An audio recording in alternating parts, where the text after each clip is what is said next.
வணக்கம். டாக்டர் பாக்கியராஜோட நம்ம இருக்கோம். இளைஞர்கள் சார்பாக சில கேள்விகள் சாரோட கேட்கலாம். சார், இப்போ நீங்க சொன்னீங்க 30 வயசுல டயபெட்டிக் வருது, அந்த மாதிரி காசஸ்லாம் வருது சொல்றீங்க. ஆனா நம்மளோட முன்னோர்கள் சொல்லியிருக்காங்க, சின்ன வயசுல கல் சாப்பிட்டாலும் அது வந்து டைஜஸ்ட் ஆயிடும், ஸோ அதனால நம்மளுக்கு எந்த ப்ராப்ளமும் வராது அப்படிலாம் சொல்லியிருக்காங்க. அதை பத்தி நீங்க என்ன சொல்றீங்க சார்? நல்ல கேள்விதான். இது என்னன்னா, ஆரம்ப காலகட்டத்தில் நம்முடைய தமிழ் பாரம்பரியத்தில் கொடுக்கப்பட்ட உணவு வகைகள் ரொம்ப வேற. ஆனால் இன்னைக்கு நம்ம சாப்பிட்ற உணவு வகைகள் வேற. இப்போ வந்து நம்ம அரிசினால் செய்த உணவுகள் அதிகமாக சாப்பிட்டோம். ரொம்ப திடகாத்திரமான சரியாக இயற்கை விளைச்சல் மூலமாக கிடைக்கப்பட்ட உணவுகள் தான் அதிகமாக இருந்தது. கிராமங்களெல்லாம் முன்னாடி சொல்லுவாங்க, பாம்பை மிதிச்சா, இளைஞனாக இருக்கும்போது பாம்பை மிதிச்சா கூட அந்த தைரியத்தோடு இருக்கணும் அப்படின்னு சொல்லுவாங்க. அதே மாதிரி உணவில் எந்த உணவை சாப்பிட்டாலுமே கல் கூட கரைஞ்சு போயிடும் அப்படின்னு சொல்லுவாங்க.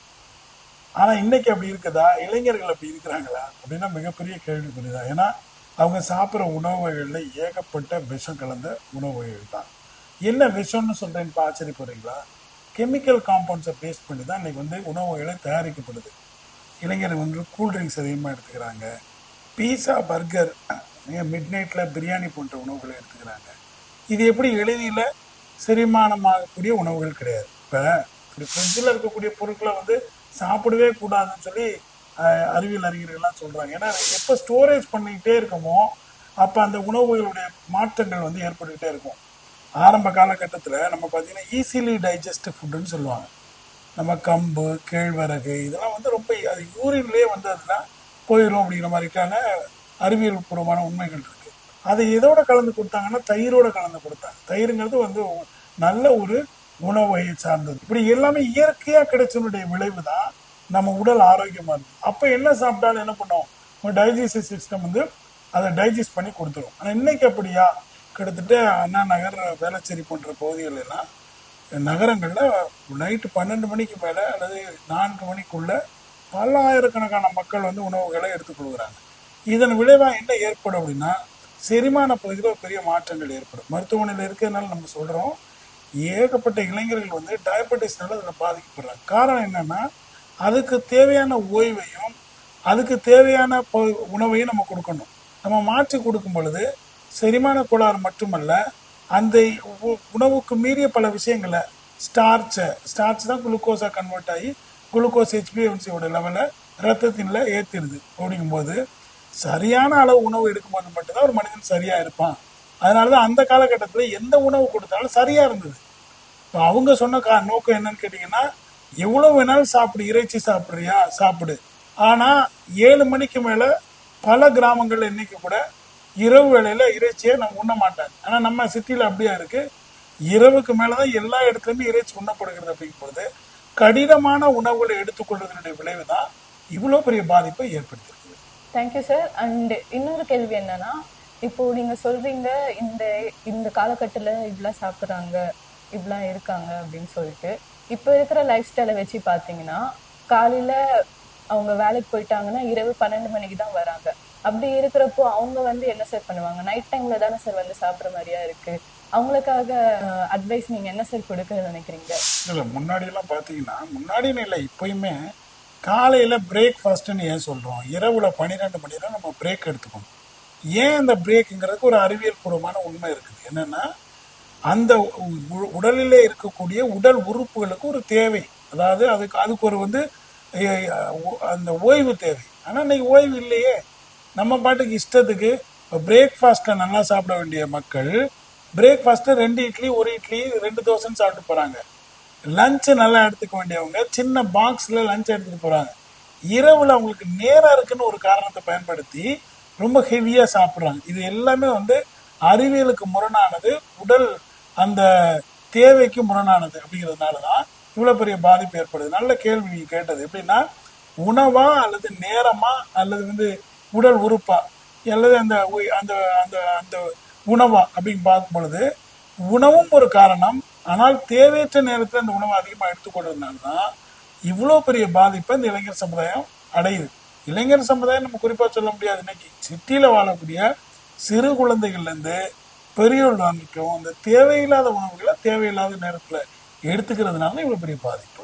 சரி, இப்போ வந்து ஃபர்ஸ்ட் எல்லாம் சீசன் பேஸ்ல தான் ஃப்ரூட்ஸ்லாம் நமக்கு கிடைக்கும். அதாவது மாம்பழம் சீசனா மாம்பழம், கொய்யாக்கா சீசனா வாட்டர்மெலன் சீசனா, இந்த மாதிரி சீசனல் பேஸ்டா தான் நம்மளுக்கு ஃப்ரூட்ஸ் கிடைக்கும். ஆனா இப்போலாம் பாத்தீங்கன்னா ரொம்ப எல்லா ஃப்ரூட்ஸும் எல்லா டைம்லயும் கிடைச்சிட்டு இருக்கு. அதை பத்தி நீங்க என்ன சார் சொல்ல நினைக்கிறீங்க? இன்னைக்கு ஃப்ரூட்ஸ் எல்லாம் பார்த்தீங்கன்னா எல்லா ஃப்ரூட்ஸுமே எல்லா இடங்களையும் கிடைக்குது.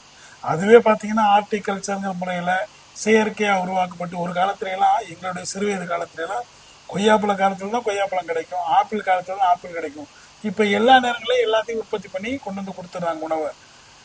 இவங்களுக்கு எப்ப நேரம் இருக்குதோ அப்பதான் சாப்பிடணுங்கிற உடல்நிலை நீங்க ஏற்படுத்துறீங்க அப்படின்னா உடல் அதுக்கு தகுந்த மாதிரி மாறுறதுக்கு வாய்ப்பு இல்லை. ஏன்னா மனிதனுடைய உடல் அமைக்கப்பட்டது ரொம்ப சீரா அமைக்கப்பட்டது. நிறைய பாருங்க டயரியா ஒரு எல்லா உலக அளவில் ஒரு மிகப்பெரிய பாதிப்பை ஏற்படுத்திட்டு இருக்கு. கோவிட்ல இறந்தவங்க வந்து ஒரு 5 கோடி 10 கோடின்னு வச்சுப்போமே. ஆனா அந்த டயரியால இறக்குறவங்க ஒரு வருஷத்துக்கு 2 கோடி பேர் இறந்து போயிட்டு இருக்காங்க. காரணம் என்ன? உணவினுடைய மாற்றங்கள் தான், கால மாற்றங்கள் தான். அப்ப கால மாற்றத்துக்கேல உணவு நமக்கு தேவை. அப்படிங்கும்போது இப்ப எல்லாரும் அப்படி எடுத்துக்கணுமா அப்படின்னா எடுத்துக்கணும். இப்ப காலையில நல்ல உணவுகளை எடுத்துக்கொள்ளலாம்.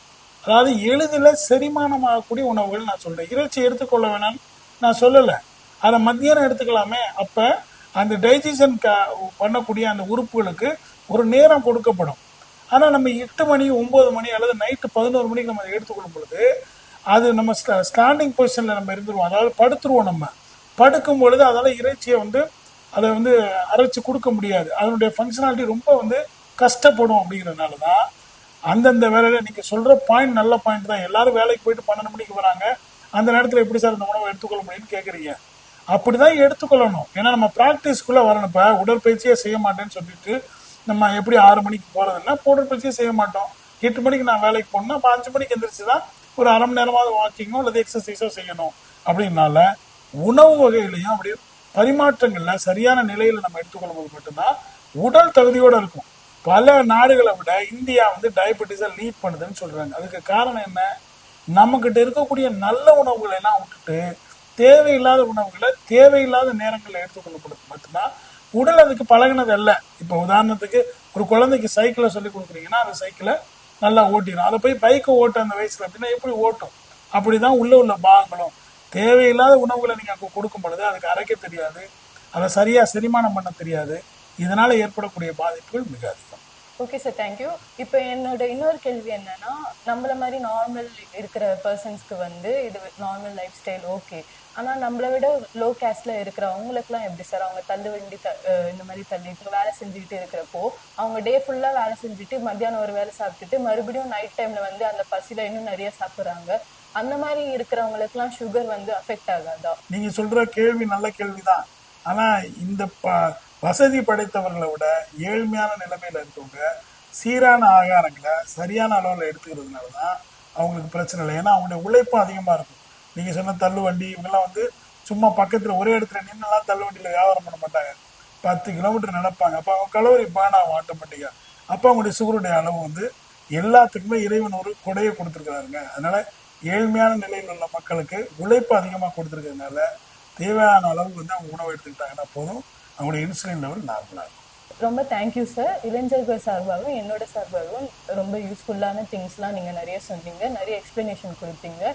ஏழை மக்களுக்கும் நம்மளோட சராசரி மக்களுக்கும் எப்படிலாம் வாழலாம், எப்படிலாம் இருக்கலாம் சொல்லிட்டு நிறைய எக்ஸ்பிளனேஷன் கொடுத்தீங்க. ரொம்ப தேங்க்யூ. நன்றி. வணக்கம். வணக்கம்.